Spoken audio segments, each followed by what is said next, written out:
Fellas, hello. Hello. Welcome back. Been a minute. It's been a minute. It's been a while. We've been busy. And here we are back on the show, and we are on episode number 6 of our Beatitudes conversation. We talked about the first 5 Beatitudes, and we're doing this from the perspective of leadership, from business, from family life. And as we continue to progress in this journey, really uncovering things on the show about our own understanding of these Beatitudes and how to apply them in a fresh way. And those first 5 Beatitudes really are a step-by-step process. You know, we've been talking about these Beatitudes as not just statements that sound good. They're hacks, if you will, in living in something that most people would consider impossible, divine joy, that's unencumbered by earthly conditions or circumstances. And it's not that you automatically, instantaneously, like, oh, well, I've got these Beatitudes memorized, so I should not have any stress, any problems, any issues. That's not the model. It's literally not allowing our circumstances and what's happening around us to impact the lifeblood, if you will, right? The life joy that God's saying, hey, you know, it's available for everyone. So just walk, and we're systems guys, and we're process guys. So this is cool. It's cool to go through these with that lens, because you've never done it, Travis. You've never done it, Joe. I've never done it. And most people never do it. Right. I mean, how many people, including ourselves, have read the Beatitudes? Like, okay, great. You grow Sound up good. hearing it. Yeah. I mean, you grow up hearing it over and over, but you never, there's no application to your life. Yeah, I mean, because the first one, blessed are the poor in spirit. You know, you hear it, you're like, okay. Right. Poor people. Right. Cool. Or you hear the second one, blessed are those who mourn. Like, all right, yeah, I've mourned before, Yeah. right? Like you try to find like a scenario, or like, Right. okay, check a box. It's happened to me. Or blessed are the meek. Okay, well, there's been times in my life where I've released my own pride, and I've, walked in meekness. Although it doesn't really mean that. If you listen to the whole episode, you realize it's actually a strength, and that's bridled, right? Yeah, that's the condition of all of these, is they don't jump out at you as strengths. Once you delve into them and you understand Jesus' meaning behind it, then you realize, oh, this is how to be strong, how to be a strong Christian, a life hack, so to speak. Yeah. Yeah. Yeah, it's fascinating, Joe. And then, of course, blessed are those who hunger and thirst for righteousness. You're like, okay, that's cool. Yeah, I want to do the right thing, right? But from the, again, and please, if you haven't listened, go back and listen, because it's literally like the kind of hunger and thirst where you've been in a desert and you're like dying for one drop of water. Like, oh, wow. That's Best drop of water I ever had. And then merciful, right? To be merciful is not just to look at mercy as something that I have to do. It's something that I have to receive, right? Except God's had a whole lot of mercy on me. Yeah. Yeah, I think all of the Beatitudes, I don't think anybody, at least from my perspective, has probably like dove into them in a similar way to really understand what is being said. And surface level, you get a completely different feeling and meaning than diving into it and actually understanding what the message truly was. It's a very kind of clouded message. You know, like it's not clear until you get to it. The beauty of diving into these is that I think as Christians we're kind of geared to hear. Like we hear a lot of things. Mm-hmm. But as far as applying it, doing it, it's a whole different Yeah, and I think whole different direction. and I think as Christians also, there's also kind of this feeling that you don't question, right? So you don't ask like, well, what does he mean? What does it mean by that? Right? Like what does that mean? Like, because you're just listening, right? And you're just supposed to just hear it and just take it in, and it never comes out. It never comes out, right? Right. And I think that Christianity in general, right? Like, I think probably Jesus wants us to take it in and discuss it and talk about it amongst each other and help each other and say, hey, this is what I get out of it, right? Instead of it being doctrinal, if that's a word, you know what I mean? And just like, it's more of a history lesson than a life lesson, right? This is what was said. This is how he said it. This is who he said it to. Now move on. You know what I mean? Like, next chapter. Yeah, next chapter. But like you said, like when you dig into this stuff, like this is all, you know, from a business perspective, this is stuff that is considered, you know, new, right? Like they're still teaching these aspects in business school today, right? Like what we talk about today is going to be a lot about vision and clarity. You know what I mean? Like that's still something that's a hot button topic. You know, if you went to Silicon Valley right now, you know what I mean? And you're talking to AI people, they're going to use a lot of these phrases. But if you ask them, is that a Christian thing that you're doing? They would probably be like, what do you mean? Like, no, absolutely not. However, as we have uncovered, right? Like this was said 2,000 years ago. You just gave me an idea of another book. I don't know if it's been done before, but if it hasn't, we should do this. Beatitudes in business. Yeah, no, I mean, that's what I've gotten out of this, right? And especially for me, right? So for me, like I have never spent a lot of time. I've heard the Beatitudes, but being raised in a more of a, you know, Pentecostal life, right? Like there was never a time in my childhood where we talked about God, but there was never a time where it was more God as a judge. You know what I mean? And like, here's the very narrow path you have to fit to like be able to get to be with God, right? Where this is what's so interesting to me with this is that I'm coming into it with fresh eyes, and kind of an open heart, but it is a path. I mean, it is a philosophy on leadership. Yeah. It's good. And I would have never in a million years thought that, you know, Jesus's first or any of his sermons was going to be about leadership and how to create this world in which he's trying to lead you to, right? Yeah. You know, I had someone the other day tell me there's nothing new about the Bible. There's nothing new about its teachings. It's been around forever. We don't learn anything new from it. People have been studying it forever. And I said, you know, that could be the case, but the way we apply it now, like we learn new ways to apply it to business, you know, to apply it in your home life. So the applications are new, even though the teachings are old. You know, the way we fit them in comes from a deeper understanding of what they mean, what all the teachings mean, not just the Beatitudes. And it's a what we love about it. One of the things I think we all love about it is it truly challenges us. Like these are like, oh, you know, like, but they're doable. Yeah, they're doable. Yeah, they're stretch goals. Yeah. That's what I like.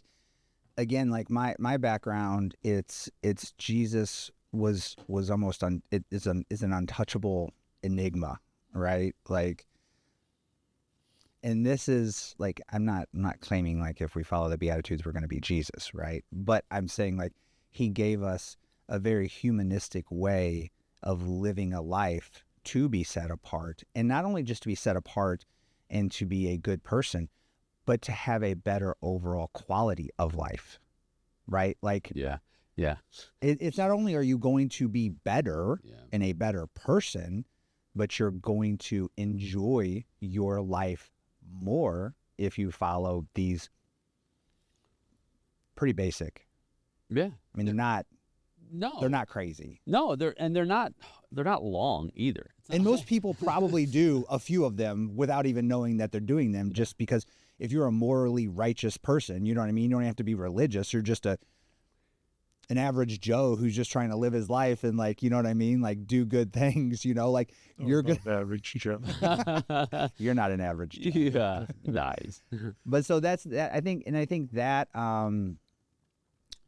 in some regards, right? Like, that makes Jesus even more real as like a real person who understood the human condition. Well, I love the internal focus of them. Yeah. You know what I mean? So growing up Catholic, everything is deeds, you know, feed the hungry, you know, clothe the poor, you know, it's always about what you're doing.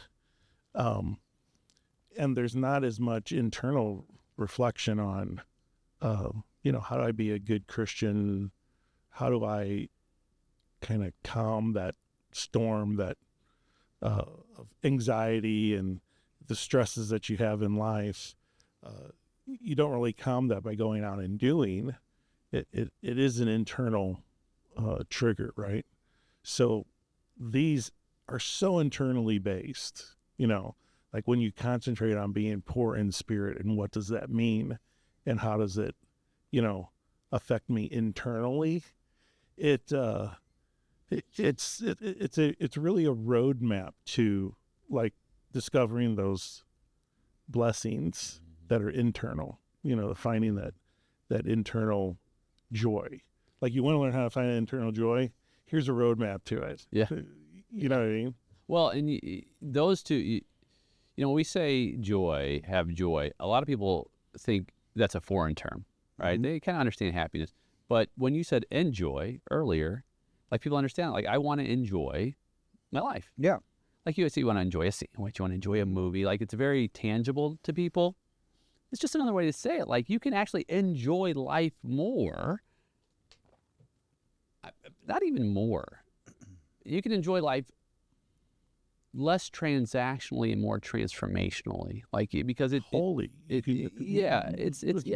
a W. Yes. And holy with an H. Yeah. Right? Both of those. So as we transition now to number 6, equally challenging, equally exciting, equally interesting, and equally with an opportunity to uncover some depth to the 6th Beatitude.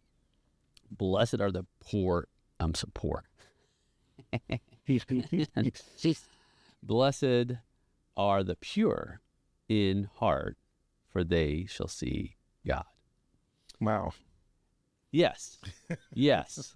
Yes. And that's a big one. I'm sure when Jesus said it, I'm sure when his original hearers and were like, nobody sees God. Right. Right? Mm-hmm. Nobody sees God. I mean, look, Moses saw the spirit, if you will, of God in a way, and he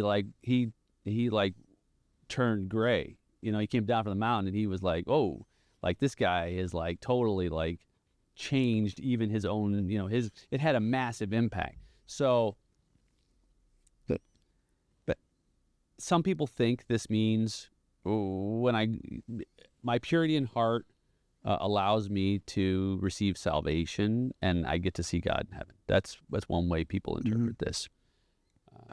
However, I don't think that's what Jesus was saying. I think Jesus was saying you don't have to wait to get to heaven to see God, because the language he used, and so he's using terms in the Greek. 2 words, katharos and cardia, are 2 words that combine this pure in heart.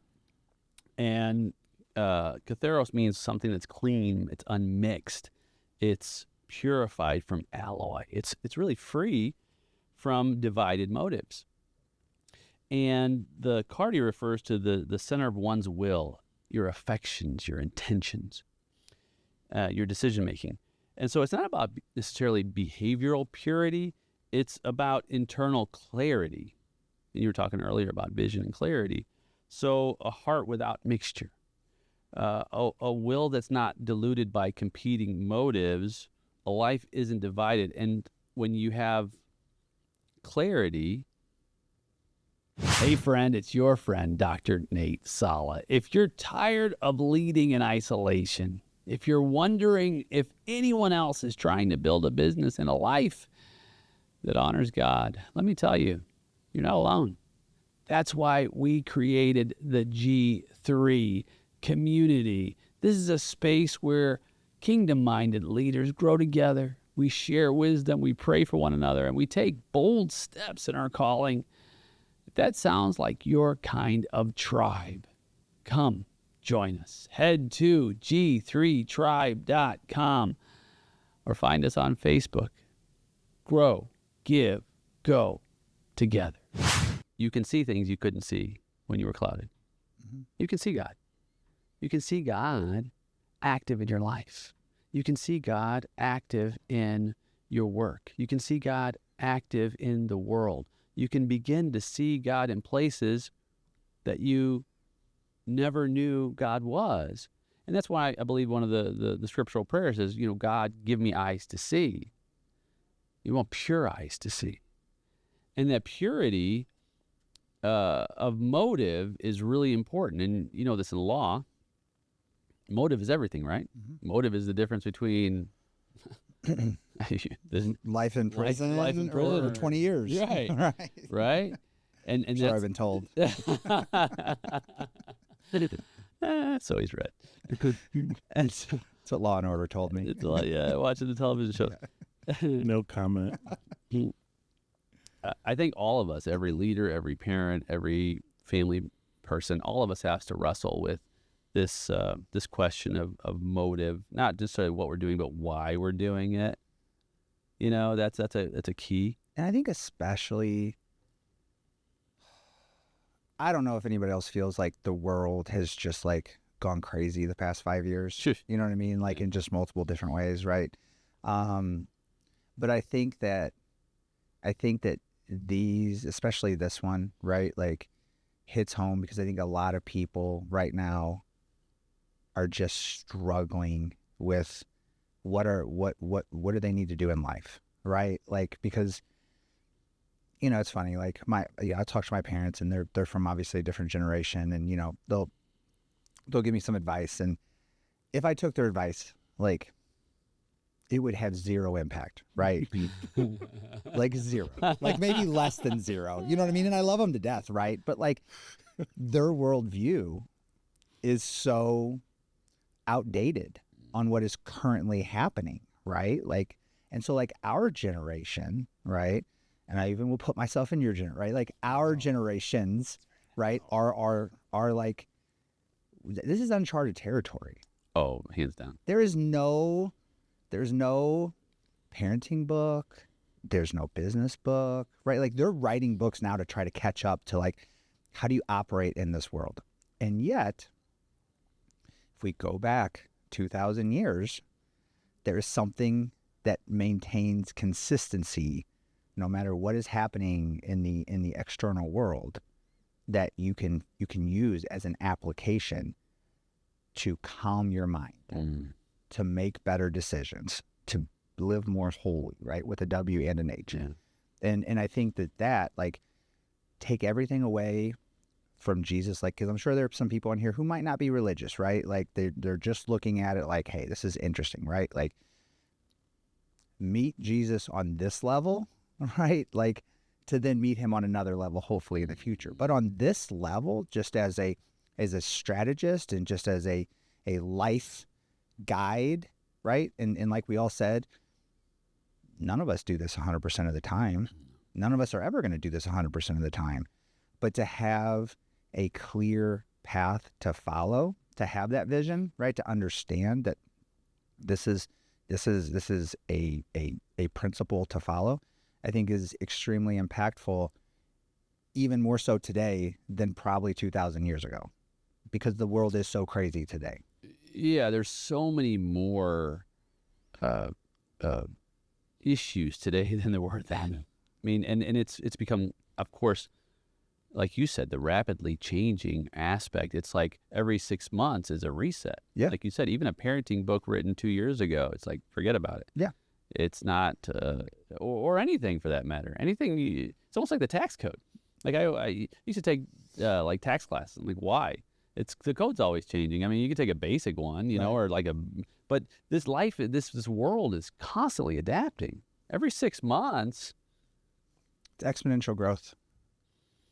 And because of that, these principles are, as you said, even more, I don't need to say more relevant, but they have a wider span now, because our lives are much more complicated. It just gives you something to like fall back upon, because I don't think that humans are meant to advance at the speed that we are currently. And it's not humans, right? Like it's obviously it's AI, it's computers, right? Like it's our inventions are advancing faster than our brains and our evolutionary traits can keep up to protect us. You know what I mean? I read this really interesting thing, and it was talking about how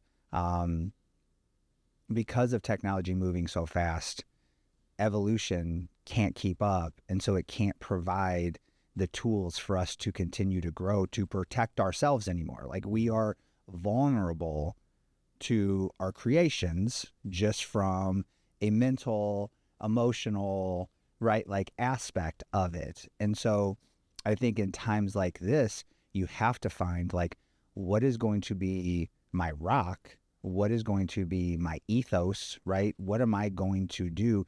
Because if I don't have that, then I am just floating, and I am just going where the waves take me. And that might not be where I want to go, you know? So I think that it's extremely applicable today across parenting, across mental health, across business leadership, right? Like all the things in places where traditionally men, right, don't have these conversations, but we are viewed as society as needing to be the ones who can handle it and can just move along with it. And we're the leaders, and we're the protectors, and we're the guiders, and we're all these things. I think that, you know, there's not a lot of other things that we can go kind of turn to and say, hey, this is going to help me, you know, be a better person, treat people better, put me in alignment with my God. It's going to allow me to enjoy my life better. Like, if this wasn't written by Jesus, but was written by Dr. Nate Salah in 2026, and this was your how to have a happy life, people would eat it up. You know what I mean? Yeah, because they have a preconceived notion of Jesus. Correct. And they don't know who and they I don't am. know, right? And that's what's so kind of messed up about it. You know what I mean? Right. Like it's messed up about it, because it was Jesus. You're going to think, yeah, it's religious. It's religious. It's not for me. They're just going to like pour this Right. stuff on me, and they're going to try to convert me. Right. Instead of saying like, hey, and that's why I'm telling people, like, if you're not religious, okay, that's your deal, right? Like, I'm not here to like try to proselytize to you and change your mind right now, evangelize to you, but just look at it from the practical standpoints, right? Like, if you follow these steps, right, you can clearly see that not all of your problems, but a lot of your problems may be mitigated, and you may have a better plan for how to tackle the problems that aren't mitigated by rooting yourself into this philosophy. Before you speak, that is a perfect example, I think, of this teaching, what you just said. You may not even realize it, but I'm going to explain it to you. The purity of your motive to help others recognize their possibility in life that is so much greater than what they're experienced, simply by applying these principles and not having any strings attached because you care about people, is an honest representation of the purity in heart that Jesus is talking about. And here's what I'm going to say. For they shall see God. People will see God in you because you're portraying God's love with no strings attached. That's a good place to be. Joe, when you hear pure in heart, I know you're a kind of guy. I knew you were going to do this. you know, We've known each other a long time. Yeah, Good thing there weren't video cameras and all the recording devices back in the day, right? No comment. No comment. Right. So, pure in heart, no mixed motives. What does that mean to you? Well, for me, it's a behavior. It's overcoming I think the small things that constantly set us back as like really good Christians. Mm-hmm. So the moment you take your mind off of the expectations that I think come to you as being a Christian, then the stuff sneaks in, and it starts to pollute your heart, because we judge, we judge people by their purity of heart. Like, is this a good person? Is this a good person? We don't look at how smart they are, or, even all the good deeds they do. We look at them as, what are they like as a person, right? And you can tell really good people when you meet them, right? People that don't have a motive. Like, you talk to people sometimes, you can tell, like, they're talking to me because they have a motive, or they have an agenda. And I think people who are pure of heart, they don't exist on that plane. I think they don't put things first that give them gratification. You know what I mean? Who comes to your mind? Like, who in your world? When I think of pure of heart, Yeah. Like, is there anybody that like pops in your head? Because there's somebody who pops in my head that we all know. well, I mean, Santa Claus. I hate to say it because he's in the room. Outside of the person in this room. I tell you, he's just talking about himself. Yeah. It's Like, yeah, I don't really want to I was gonna boast say, right so, like- now. I was gonna say me. So like Obviously, if you know me, Dina Croy to me, you think like, pure of heart. like she kind of embodies this, right? Like, I feel like she's somebody who doesn't really have a motive. You know what I'm saying? Like, people like that are rare, especially in, like, I think the level of business that we do, it's rare to find people who don't have a motive. And I can't even say, like, I usually have a motive, right? Like, Right. I mean, I'm just being honest, right? Like, if I'm doing business, like, there's obviously a want that I'm striving for, right? And I don't think that doesn't make me pure in heart necessarily, right? But I find there's very few people that I've come across in my life that I feel like just purely just want to do the right thing. Yeah. My wife comes to mind. Yeah. She's very unconditionally loving of people. Uh-huh. Like, she treats everybody with, like, the most respect, and, wanting them to always feel good about themselves and everything. But to kind of take this in a little bit of a different direction, because we're all busy. Like, the three of us are busy constantly, right? If you notice, like, Jesus in the Bible, with whatever he's doing, he's never really in a hurry. No. You notice that? Yeah. Like, even making the blind guy see, he takes his time with it, right? And I think there's a sort of pure of heart that you have to focus on the present and what's in front of you, than having something in front of you and looking towards the next thing. Right. Like, super guilty of that, right? too. And, we always teach in customer service and things like that. Wait on the person in front of you. Focus on the person in front of you, right? But in a day-to-day life, we don't necessarily do that. Maybe we're talking to a friend on the phone who has a problem, and, like, you're typing at the same time, right? I think if you focus on pure of heart, that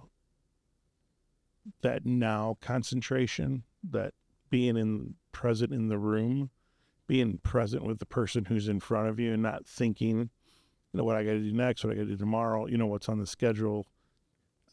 I think that's a great example of pure of heart. Is being in that moment and not putting any kind of importance on what's next. Yeah. So I read this interesting article, and it was talking about, it was from this like Tibetan monk, and it was talking about how we spend so much time living what he said in not reality. This is how he described it, right? He said, the past has already happened, so it's not real, right? The future is going to happen, but it's also not real. The only thing real in our lives is like the present moment right now that's happening. And even that is fleeting, right? So it's not really real.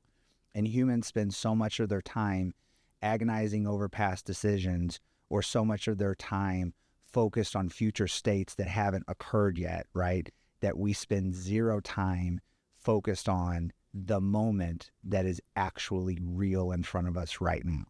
So that kind of, in a way, kind of reinforces that, right? Like, to be pure in heart and to have that type of clarity is to understand that right now, this is my entire world, right? This is the only thing that's real in my world. And quantum physics talks about superposition, where there's multiple different timelines and everything's happening, but it doesn't become real until you are visualizing it, right? Until you actually look at what's happening. And so I think that that's also, right, a good lesson for people in this world where everything is so, the future is so crazy, right? And nobody really has any idea, but we have all this anxiety about what could happen and what might happen and all of this, that we spend zero time just focused on right now. Who are we talking to? How can we make an impact? How can we do something good or do the things, right, in that exact moment? And I think that when you said that, it just kind of kicked that thought process off in my head. Yeah, and that's the being in the moment. That's, it's not a Christian thing or, a religious thing necessarily. There's a story about a martial art master who had been away from his family for like a year. He hadn't seen them. They were still back in his original country, and he was here in the U.S. And he was having tea with a guy who was an author who was kind of, interviewing him. And someone brought the master a letter from his family, right, who he hadn't seen in a year or communicated to at all. And he took the letter and he put it down by his side and continued his conversation with the guy in front of him. Now, the angst you would have to want to see what's in the letter. But what was important to him was being in that moment, with that person and not moving it. And I think there's a real purity in being able to do that. I think people relate to you when you are present with them, Mm-hmm. like I'm told a lot, you relate, everybody relates to you. Like like it's like a trick that I have to get people to relate to me, but it's really not. It's just like spending a real moment with somebody, like really trying to know who they are and not focusing on the weather, but who they are as a person. Mm-hmm. It's an easy way to shore up a bad company too, in case you. And that doesn't make your motives mixed, by the way. It's very important to know that. It's and to distinguish that we all have motives.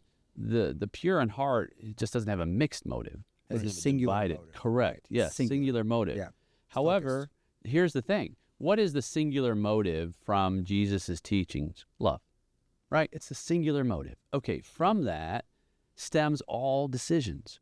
And so, for example, you might say, well, if I get to know this person and I spend time with them, I'm going to earn business. And then one person might say, well, isn't that a mixed motive because I'm really thinking of myself? Well, what does that earning the business do? Well, it feeds your family. Mm-hmm. It provides for the needs. It serves a purpose to help these people. So it's not necessarily that it's a mixed motive. That's a packaged motive. Right? That's it. And we have to like distinguish that, because someone might be, in a season of life, they're like, hey, look, right now, I can't even see straight. Mm-hmm. And I don't know if I can see God. Well, let's talk about those, unpacking some of that, right? Unpack some of those motives, unpack some of that decision-making, because sometimes it's the enemy who's Interestingly, we talk about mixed motives is also a division. The enemy is the divider, the one who gets between. So you may actually have purity of heart, but the enemy is attempting to cloud your judgment, whether or not you're walking with God. That's his job. Yeah. I mean, that's what he does, right? So, yeah. So we need to not only rebuke that, but again, get back to clarity. And you've said this many times, Joe. Clarity is what? Power. It's power, right? And that's what Jesus is saying. Like, and a lot of this, honestly, is stemming around strength and power. And he's saying, look, there's such great power in our motives being distilled into that framework that says, I'm going to love. I love God. I'm going to love people. And through that, I'm going to enjoy life in all the ways that you have enjoyment, both internally, both externally, both immaterially, both materially. All of those contribute. God isn't saying, hey, pure of heart, you're just going to go sell everything. Mother Teresa. Yeah. Right, he's not saying that. Yeah. Yeah. If that's your calling, And that's your calling. you'll know. Yeah. Right. You'll know. Right. And you'll also know if there is something that is standing between you and being able to see God clearly. You'll be able to know if there's a cloudedness in that relationship simply by waking up and observing where my heart is. And understanding Jesus' definition of power, because I think it's very different from the way we think of power. Like we think of power in physical strength or positions of authority or, what you're able to accomplish. I think Jesus' definition of power is based in sacrifice. Like, Hands down. if you can sacrifice, that's as strong of a person as you can be, regardless of what it is you're sacrificing. Like for him, it was his life. For us, it's, it's time, treasures, talents, things we give up for other people. Being the guy in the room that will be the doer, like I'll do it, send me, yada, yada. I think understanding that kind of power that Jesus is invoking is different, I think, than what we think. It's internal power We think of compared it to as- external power. Yeah. It's power. And I think, right, like the more we figure out the human body, right, the more we understand how much power our minds have to change our bodies, right? To change like our thinking. We were talking earlier, foresight, hindsight, right, is a tool, right? It's a superpower. But it's also probably one of the biggest issues that humans have is the ability mentally to go different places, and your thoughts become your actions, become your brain rewires itself from neuroplasticity, right? Like if you think negative thoughts all the time, your brain is going to start looking in the world for negative things to reinforce that thought, right? Like, so the power of the mind is, we can't even scratch the surface on how powerful our minds are, right? And so I think like what you're saying is this is not power as I'm a king, I'm a president, I'm a CEO, I can control. It's the power to be clear in your mind, to focus on the good things so that you continually grow and do more good things. And the apparent conundrum for many is that the greatest power is found in surrender, which is how this entire Beatitude series started. And so when I surrender, the hidden motives I've been afraid to look at is when the purity of heart is a condition that God forms in me. And that's where clarity is born. And so for each of us, it's not a destination. It never was, right? It's always an orientation, right? It's literally changing how I view my day, my life, my week, my experience, my environment. It's just as Paul said, before you take communion or the Lord's Supper, what does he say? Examine yourself. It's this daily self-examination, not for condemnation, by the way, for consecration. He wants us to take an inventory of where our heart is, where our clarity lies, and simply release it to him. It doesn't have to be complicated. It doesn't have to be overdone. But in the moment, before a conversation, before a board meeting, before a deal's done, before anything happens in my day, Lord, help me to purify my heart. Help me to walk in the clarity that only you can be seen in everything I do and everyone I meet. Well, that's a good place to stop. That's a good. We got it, brothers. Nice. Hey, we're Good back spot. online. Yeah. 40 minutes in. Yeah. It's good stuff. All right. Well, next week we'll hit it again, and we're going to do this. We're going to do this entire series in a row. No interruptions for the rest of this series. I know it's a tall order. The guys didn't know that, by the way. Whoever's listening, you can see by the looks on their faces. We're going to do it. We're going to do it for you, and we want to do it for us, and just continue to give you this, give you what we've been learning. And obviously, you see, for if you're listening or if you're watching, we don't spend a lot of time talking about this. It's a short convo beforehand, and just a tiny bit of review, and just letting God lead the conversation. Yeah, and for anybody out there who wants more, right? Like, we've got multiple different ways to connect with us. There's the Facebook group. All the links will be on the website. Yep. So In the chat. we would love to continue the conversation on deeper levels. So reach out to us and strike up a conversation. All right. Thanks for doing this. You guys inspired me today. Good. It's nice to be here. I better get an acknowledgement in that new book. Thank you so much for supporting our program. We couldn't do it without you. I want to just take a moment to honor you in prayer. We don't want to build anything without you, God. We're not a business, not a family, not a future. So we invite you into every room we walk into this week, boardrooms, living rooms, prayer rooms. Let your spirit lead us. Let your voice guide us, and let your power move through us to bless everyone we encountered. We are yours in your holy name. Amen.